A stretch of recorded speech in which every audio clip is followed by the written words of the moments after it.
This is Raul Lopez, and you're listening to How Do You Say Success in Spanglish?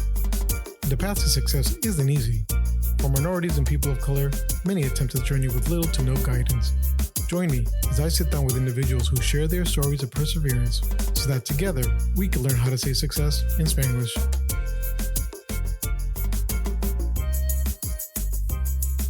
What's good, mi gente? Thanks for coming back to How to Say Success in Spanglish. Today, our special guest is Christian Ponce. Christian, how's it going? What's going on? Good. How are you? Good. Thank you for joining me today. I really appreciate it. I'm going to kind of start off by just reading over your bio that you sent me. And so Christian is a Bronx-raised, Boston refined Afro-Latino with a habit of breaking big ideas into actionable parts. He's got a passion for the environment, running, and helping others see the best in themselves. Awesome. I really enjoyed that bio you sent me. So I like it when they're not so cookie cutter. So, but Christian and I, we've known each other for some time, and you're a very good friend of mine. And I'm really happy to have you here. What I'd like, let's kind of start off maybe a little bit in the beginning. Tell me a little bit about, you're from New York. You say Christian is a Bronx raised in Boston refined. So tell me a little bit about that. Yeah. What is that? I think, I think of myself as a fine wine. So in the simplest sense, I was born and raised in the Bronx. I had a short stint where I lived in Puerto Rico as a really young child, and my mom went back to New York, and that's where we were. I'm one of 6 siblings. I grew up with 2 others. I met 3 others as I got older. So I always call that the classic Puerto Rican trope, right? My dad was out there, multiple wives or whatever. I'm the youngest. So I had this kind of perspective of seeing stuff happen around me and realizing I don't want to do that. But I grew up in the hood, and I'm from Soundview, like all the big fun tracks. I understand what it is to be in the streets and did some hood stuff when I was a kid. But I try to figure out a way to get out. And that way was through education. I'm not a sports guy. I mean, I can run, and I can run for a long time. But if you give me a basketball, you're going to lose money. Like, that's not me. But my thing was get an education, get out. And that's what got me to Boston. And the Boston refinement was really learning who the hell I was, making some more mistakes, building a career out here, going to graduate school, meeting my wife, and building a family. But all of that person who is the Christian of today was based on that Bronx foundation and Boston refinement. Yeah. And so when you talk about Boston, I think the first instance of that for you and I is when we started school at Boston University. And I think for every New Yorker that goes to Boston University, the first instance in Boston is, this is whack. Everything closes at 1, 2 in the morning. There's nothing for us to do. Yet you stayed here for close to almost 20 years now, or more than 20 years. And so you're right. For you, it's refined you. And so that starts off, I guess, at Boston University. Tell me a little bit about that. Yeah, BU, which I look back on so fondly, but I remember that first weekend at BU. It's funny, they did this thing, just to give context, right? They did this thing when you apply, and they're like, do you want to be housed with people of your same culture? And I, of course, being this Bronx kid, I was like, yeah, of course. I want to, be with other Latinos and to be safe. And I get there, and I have this roommate. He's this Costa Rican guy. He's like the whitest Latino I'd ever met. All he wants to play is U2. And in my brain, I was like, this was a bad choice. But, I'm here. I'm in a dorm. I think in my brain that it's going to be like Revenge of the Nerds for, the 40-plus crowd. You'll remember that movie. This was not that. BU's a major, BU's in essence a major city on its own with 11,000 plus students, at least at the time. And that first weekend at school, where the excitement kind of had passed, my parents were gone. I'm in my room. I moved in. I'd done all the trips to Bed Bath and Beyond and the bookstore you can think of. I was like, okay, now I'm here. And what am I going to do? And my roommate says, oh, let's go to this party at MIT, which is just across the river. 20 years here. I know where everything is. But first weekend here, I was like, oh, okay, that's not far. We go to the party. And in my brain, I think it's going to be a party like when I was back home. It was not. This was your classic, like, white fraternity party where everybody's just drinking and sitting around. And while I am an extrovert now, I'd say in certain circumstances, I don't know if I don't know the crowd or I don't know what's going on, I'm more observant. I just want to see what's the story. Well, long story short, he ends up leaving me at this party. He just disappears. And I'm this Bronx kid sitting in Cambridge at an MIT party with a bunch of white kids. Like, what the hell am I doing here? I leave and I felt like I was on this journey back home. I can see Marsh Chapel and the lights of BU across the river, but I had no idea how to get back over there. And I'm just walking alone trying to figure it out. And I was so sad. Like, honestly, it hit me that I don't want to be here. I want to go home. I don't like this. Got, get home. I to this day I didn't mess with my roommate from that day forward. So like he was done in my book. I just met this guy. I was like, I can't mess with you. Um, but the next day or that next week, I started meeting some people that was like, okay, they look like me. Maybe we got a little bit of the same vibe. I had another friend, Chris, who's a mutual friend as well, who had gone to high school where I went to high school in the Bronx, and I ran into him in the street. And he's like, "Oh, you're here." Because remember, this is the era before cell phones, like, and real internet or what we have today. And he's like, "Cool, I got this other party we got. I'll introduce you to a bunch of people." And I now had this community. It was still hard. I still didn't know what I was doing, but at least I had some people around me, so that made it a little bit easier to palate. Um, and I Yeah, guess I figured it out, right?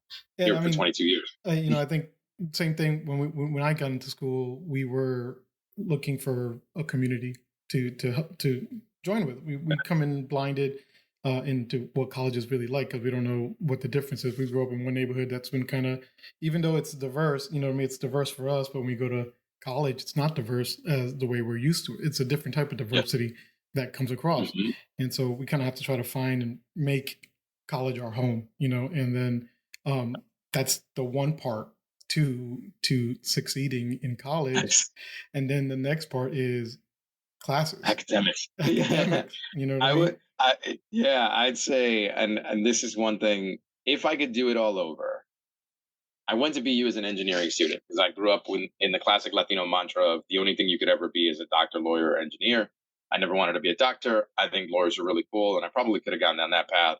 But I was good in science and math in high school, and everybody said, "Oh, you should be an engineer."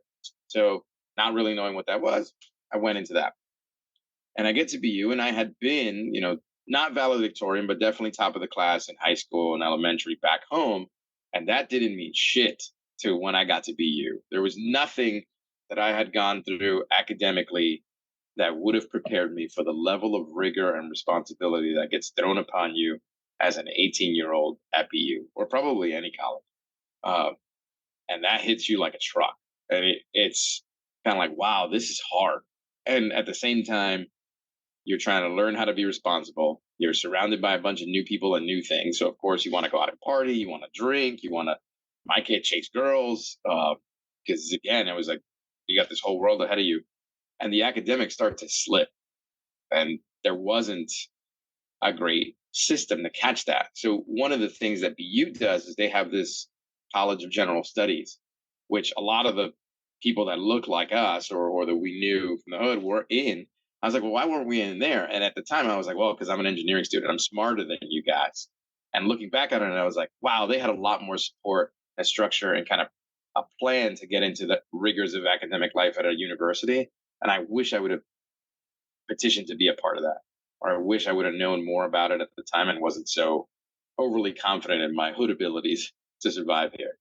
I got to the end of that first year and I was with that 195, like, wow, I'm about to fail out of college and I can't go back home. Right. I think we had the same GPA, so yeah, and I mean, and through that, we had to kind of figure out a way to get through that. We'd had to figure out, what we needed to do to actually graduate it.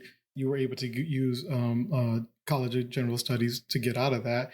And for both of us too, taking summer classes. I think one of our fun summers was we had a summer together taking one of the easiest Taking classes we computer could, design. computer Yeah. design class, to try to get an A. Where every day we would sneak out and go get lunch and have sausages on the George Foreman grill. Yeah, Just we were taking an 8-hour day class, and we would only show up for 4 hours because we were so good at computers, which is great. Now thinking about it, we probably I know we just needed the grades, right? Um, but it was also, I mean, it was a struggle that summer. We were living on George Foreman the George Foreman grill and sausages and like Celeste pizzas and whatever we could steal from 7-Eleven. 'Cause we were broke as hell. Like that's the other side of it. Yeah, I'm trying to figure out my grades. Yeah, I'm trying to survive in a city. I can't go back home. Um, but there's no money coming in. I'm working in this job and it's minimum wage or it's college wage. There's so many hours capped. uh, yeah, there was a lot of pieces coming together. So I think the community of the, being able to go through this with you, still having some friends in town that kind of gave you an out, made it easier. But it was hard. And what kept you staying in? You said you hated Boston, you hated BU when you first started because it wasn't what you were expecting, and now Yeah, you're getting hit by a truck. And why didn't you run back home? yeah. I guess for me, there was one key point that I knew when I came to college. Right, is I'm not the first person in my family to go to college. Technically, that's my mom. She went to Hunter College, became a teacher in the 70s, but that was open enrollment. So you just kind of had to show up. It's a different thing than what we did. So technically, I guess I was. And there's all there was this expectation, right? You're the kid who left the hood to go to college. And I know I was talking a lot of smack back home about I'm leaving, I'm out of here, I'm getting out of the Bronx. I actually had a girlfriend at the time when I was a senior in high school, and I was cold. I was like, look, we're gonna be dating until about August 15th, and then I'm going to college.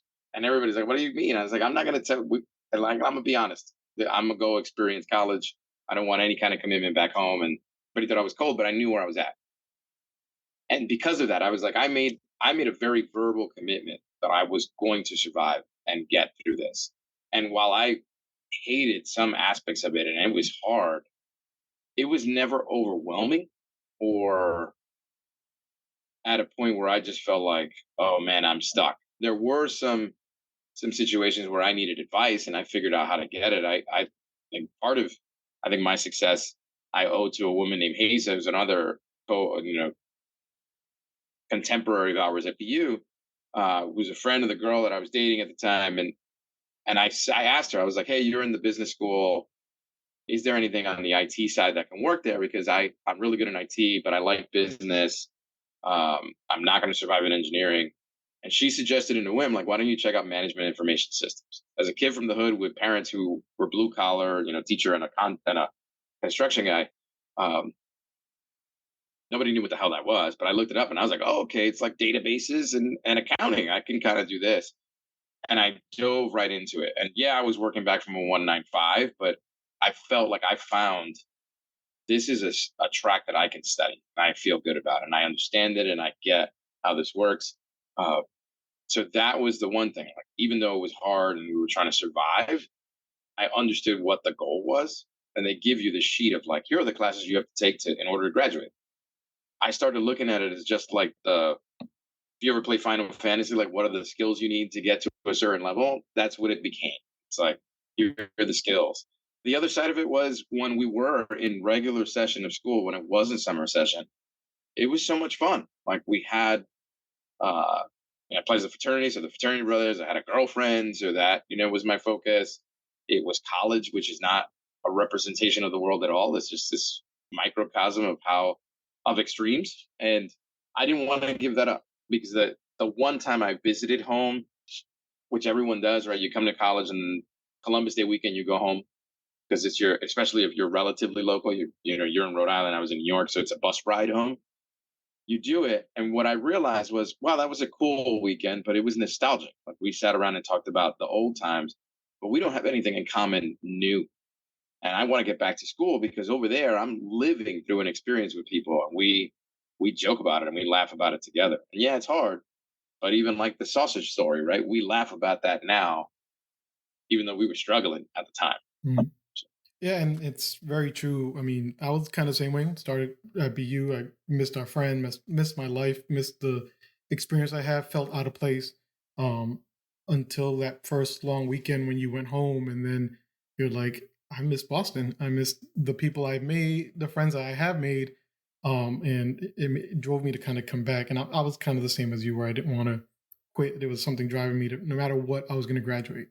And One of the things that I think you touched on is that the College of General Studies was aimed more towards minorities and people in lower class situations, and you were some of the other colleges have those programs where freshman year or summer it includes these minorities that have, like Boston College has one. I know University of Rhode Island has one, and it helps people out. But I think one of the nice things about the college general study was that a lot of those classes were at night, which kind of provided people an opportunity to work during the day and Oh, so we're making work it in just that. to correct it. So CGS, College of General Studies, was during the school year. I switched to Metropolitan College, Oh, Metropolitan. Sorry. which Yeah. Okay. Met, yeah, Met at BU is at night, and it was targeted at commuters and people who had families and were working. And when I made the full switch into Met, still studying information systems, it felt right to me. Yes, it was nighttime classes, and it was like 3 hour blocks. I was doing 4 nights a week, 3 hour classes, but it gave me the opportunity to work during the day, which was great because I didn't have, unfortunately, yes, my mom was helping me out to go to college, but she wasn't bankrolling my lifestyle. Like none of that was coming in. Um, so I got the opportunity to work during the day, go to class at night, which just forced me to focus because it wasn't. It meant didn't have TAs and study sessions and all the other BS that I think college gives you. It was just like, here's the course, here's what we're going to cover. Yeah, it's a grind, but everybody's here. And most of the students at Met were pretty mixed. Like there was a lot of older people who were continuing their studies. There were, parents. There were some other students that were my age, but it felt like more of a representation of reality than of college, where everybody in the classroom, like Econ 101, is 19-year-old kids from Middle America, right? Like where I'm sitting there in the corner, like, what the, like the Joe Pesci meme, what the fuck is this? That Yeah. that kind of experience. And so we're getting to college, and you went from college general studies into Met, which we just I went talked to about. Met. Yeah. I went to engineering to Met. Yes. Yeah. So you went from engineering to college general studies to Met, and at this point, you're we get to like the senior year. Yeah. Did you know what your plans were going to be graduating? So one of the benefits of having been in Met, and as I said, I was with students who are working, and I met the front desk receptionist for KPMG, the big four accounting firm. We were in classes together and hit it off. And I said, like, I don't really know what I was going to do. I had the opportunity to intern a couple summers. I interned for EY. It's a different big four the year before. And she said, you know what? I'll take your resume and give it to our recruiters. And it was through that I got into the interview process and had the conversation. And I had to hustle, right? Because I was still, I think by the time I was a senior, I had a 2.7 GPA, again, coming from a 1.95 or a 2.8. And that was still with getting A's and B's at that point. But you're in such a hole. So I had to go with a really strong story. And that was that's how I started to find my own path. I would go in and very honestly say, I know that my GPA is not where you even probably look. I would have normally gotten cut just on the basic cut line of anything lower than a 3.5, we're not talking to. But because I met someone who can vouch for me as a person, I got the opportunity to interview, and then I walked through that door and sold the hell out of myself. And then from day one, did the work, right? I didn't care where I had to go or what I had to do. KPMG, you end up traveling a lot, and I was everywhere from Jacksonville, Florida, to Wichita, Kansas, to California, to whatever you got to do. And that was like I kind of understood it. I was like, you know what, this is the cards I have. Let me play those for as well as I can. Yes, we looks like you were able to network your way into your first job through knowing someone and stuff like that. And one of the things I do remember about you when we used to work together, that you had this big binder of business cards. You always seemed like you were always networking and stuff like that. Do you think I didn't even remember that. Wow, I did have that. you had the big The binder binder and of you would business. come in and you show all these business cards of the people you met and things like that? And for someone like me who was I'm an extrovert, but I'm not an extrovert to people I don't know. Yeah. And networking was always kind of like difficult for me. You know what I mean? What kind of got you into networking, and how did that kind of help you along the way? Yeah. I don't know. I couldn't tell you where specifically it came from, but yes, I remember keeping them. I I'd be remiss if I didn't mention I I grew up with my uncle Jimmy, um, United States Marine Corps veteran. He was a little tapped, but he worked at this company, Credit Suisse in Manhattan. He was their AV guy when you needed an AV guy to make telecom calls. And he was not someone who had significant education, but he taught me how to make decisions and helped me understand that there was this world outside of the hood. I wasn't ready for it. I did get a chance to visit his office and he'd take me after hours. So I kind of saw that this existed and I had that. He always instilled in me, like, you could be here, right? I don't think that I could ever be on the end of that table, but you could if you go to school. But I knew that was all tied to people, right? There isn't like every opportunity that exists is tied to a person that understand who owns it, who's funding it, who can make that happen. And for me, it was people are interesting. So I would like to talk to them and see what they're about and see what's going on. And I have this memory that allows me to put those details together and remember, like, oh, you like this and you did this and you were into this. Um, and I would try to connect people on their own just by virtue of thinking that that connection was cool. So I think that was what it was for me. And I just kept on that. I was just put yourself out there, be in the place to do it, uh, see who's around, and I as I've gotten older, I realized most people hate networking. I think I'd say 99% of the world hates networking because it is like a bunch of blind dates, and on top of that, it's putting yourself out there, and it might feel a little bit phony, but without being seen, no one's gonna know you exist. Yep. And I think it relates a little bit to your feeling from when you came into college, where you were different. And I think when people go networking as well to networking events, you feel different. You feel out of place sometimes, especially as Oh, a yeah, minority. You go there surrounded by all these high level executive, usually white guys, and you're yeah. a lower level kid with a bad GPA. Yeah. And in college, you had to kind of work through that and figure out your way to get through that. And same thing, I think, with when you get to the networking. And it seems like you're able to get yourself beyond that and get your foot in. But how did things turn out once you graduated and you started working at KPMG? Because where you're at now compared to where you are there, It's there's still different. still Different life. still a Yeah. little bit world, yeah. Yeah, I had this crazy journey. I was at KPMG, then I was at TJ. I was there for 2 years and realized that that track wasn't for me. Not because it's not a great organization. I still have friends from that era, um, and some very close friends professionally from when I started there. But that is like you're going to commit your life to that. You might have two or three divorces before you become a partner, and I knew that wasn't for me. I went and worked at TJX for a bit, so the TJX Marshalls companies. Um, that wasn't for me because that culture was all about if you haven't been here for 30 years, we don't care about your opinion. And as a brash young kid with I want to move forward fast, that was going to work. So I got a call randomly from a recruiter who was like, "Hey, we're looking to build a controls group, IT audit team at this company called Vistaprint, which people might know now. Business cards are free, but they were very small at the time. And would you be interested?" And I remember saying, "No, I'm good. I don't think that you're big enough." Um, and I wrote back an email and I was like, "No, I don't know. I don't know anything about you. I don't think this is for me." And 3 hours later, I was like, "I think I was talking out of my ass. I'm sorry. I would love to talk to you. Let's go." So one thing led to another. I spent 6 years at Vistaprint, kind of growing.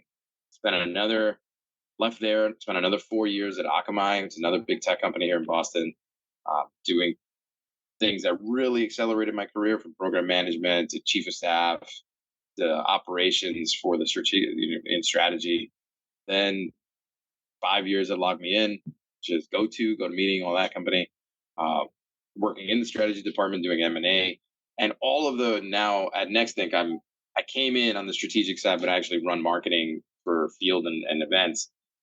And the underlying theme for all those was no matter what it was going in and saying, well, what needs to be done, and how can I help? Because I'll learn what needs to be done, and then I'll just commit to doing it. And that created more opportunity because you were known as someone who can get stuff done and just going to do the job rather than here was my job and this is I'm going to go do my job. And every single one of those jobs that came after Vistaprint was because I knew someone. At Vistaprint, I knew all the recruiting teams. So when they left, one of them went to Akamai. She gave me a path to get into Akamai. When I left Akamai, again, It was a former recruiter that I met when I interviewed for Forrester and didn't get that job, who is now running recruiting for Log Me In. And he was like, I'm going to, pitch you in here. And when I left Log Me In, it was a former recruiter from Log Me In who was at Nexthink who then brought me over here. And all of that meant was it just humanized me. I was always a person. I wasn't just a piece of paper. And to that, I very rarely have ever had to rely on a resume as a result because I make sure to be known as a human being first.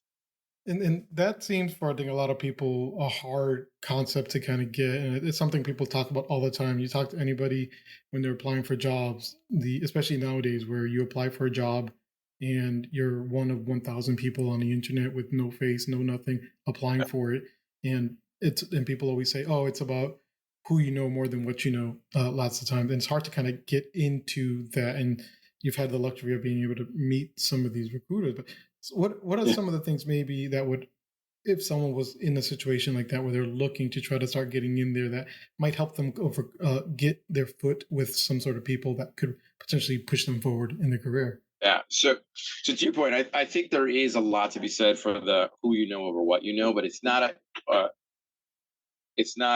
one is greater than the other. Yep. I think who you know allows you to find a door or find an opportunity that someone will co-sign you for, aka I know I didn't get your resume, but I'm going to set you up to talk to the hiring man. Now, they didn't give you the job. They just put you in a position to represent yourself and tell your story. So then what you know is super important because if you're not ready to have that conversation, then all you did was burn the person who co-signed you. Um, so that's all that to say. This is why I think networking is important. This is why I think putting yourself out there is important. But I also think more importantly, it's being able to do two things. One, to tell your story, your pitch pretty quickly and have versions of it, right? The 30-second, I don't really know you, but you asked me a question. So I'm telling you. And the longer, here's what I care about, here's what I want to do, and here's what I can do today, kind of thing. And practice that, know it, know who you are, know where you want to go. Because if someone asks you, so why are you interested in us? And you're like, I don't really know, I just need a job, no one's gonna want to keep talking. It's kind of like the girl who says, oh, why are you talking to me? Well, everybody else left. Like, would you really want to? Yeah, exactly. You don't really want to talk Nobody else to is available. I would be Yeah, more than happy to you're take the you best home. And it's option, like, yeah, right? exactly. And And never put yourself like that. And it's funny when you talk about Vistaprint, you were like, oh, it's a small company. And I was like, I knew Vistaprint because that's where we did all our flyers for our parties Yeah, for the frat. I would always use yeah, Vistaprint because they were the cheapest one to do it at the time, yeah. They were. And, that's so when you got there, I was like, oh, I know that company. I know, I know that company. And Yeah, so when, you've come obviously a very long way in from where you were. And you, like you said, you've been refined in Boston throughout this time. And obviously, I don't believe your journey's over or whatever, but looking back on everything and looking back on where you've come from and what you've done, if you were able to kind of give yourself some advice and say, or something, or you would have changed to, you know, help put you in a different situation, or maybe bring you to where you are a little faster, what do you think you would have done? so I'll focus on three things. I'm just putting the number three because I think that's what people remember. But one is this too shall pass. To take Tom Cruise's, or not Tom Cruise, Tom Tom Hanks, Hanks, yep. feedback. Because there were times where everything was working great, but this too shall pass, and then you're on the bottom of the barrel and you're trying to figure it out. But that's not forever. So it's this cycle that sometimes you're on top, sometimes you're on bottom, but just keep moving forward. Right, you that wheel will turn. Second, learning earlier that your appearance matters. And why do I say that? We live in a culture right now where everyone says, hey, bring your whole self to work, be your whole you. You know, there is no work life balance, it's integration and all that. And I understand the sentiment and where it's coming from. But the people in positions of authority don't look like you and me. They aren't you and me yet. That's not to say that they won't be, but they're not yet. And even those that do look like you and me came up in a world which was different. So if you come in trying to be all you the way you're the most comfortable, you're going to make them uncomfortable. And I'm not saying that you need to make yourself smaller or belittle yourself in the service of someone else. But I always kind of hold as if you're going to present something new to someone, you must present it within the frame of something familiar because it becomes a little bit easier to accept. So I I remember going to I was an inroads intern for a short stint. I kind of got kicked out of that program too. Story for another day. But one of the things is they prep you is actually how to dress. And kids coming out of the hood, unfortunately, the model that you have for going to an interview is not, it's like going to the club and not going to the interview. So they did teach me that, like how to put on a suit. I knew how to tie a tie because I went to Catholic school. Um, not to wear a cologne, to be clean shaved. Maybe not totally clean shaven, but groomed so you look well. Uh, and I kept that with me. And the reason I kept that with me, even as the world kind of shifted towards no ties, wear jeans to work, wear t-shirts. Don't get me wrong, I'll wear a t-shirt and jeans on a Friday or on a Thursday where I know I'm going to be in and out. It's I kept thinking, well, I'm going to dress like the people in the roles that I want to be because that's where they are and that's the expectation of them. So if I'm coming in looking like them, they're going to be a little more comfortable with me sitting around. So then we can have a real conversation about who the hell I actually am. And that has helped me in a very real way. If you don't do that, people just kind of see you immediately and set some predisposition to how you are. And if you look like, okay, that's cool, but that's not what I would wear, or that's not what I would expect, it creates another barrier for you that you don't actually need. And then my last piece of advice is be willing to put in the work, right? None of these the path is not easy. You're not going to be the boss overnight. It is a grind. And I'm not a hustle culture person. Like you need to be putting in 60, 70 hours a week and screw your friends. It's all about work. Not at all. Enjoy your life. You live every day, live it to the fullest. But understand that you showed up and you got the opportunity to grow. Growth comes through adversity. Growth comes through hard work. Growth comes through trying and failing and getting up again.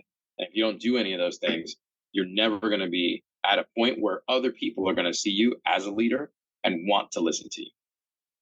Yeah, and we I think that's kind of like a Batman quote from the Nolan Batman show movies. Yeah. Why do we fall to learn to get back up? Yep. Yeah. And I think one of the hardest things for a lot of us sometimes is to reflect on the failures that we did and learn from it and learn what not to do, as opposed to just saying I'm a failure because I'm a failure and just keep going down Yeah. that same path. So Don't internalize that. I think I have to make a plug.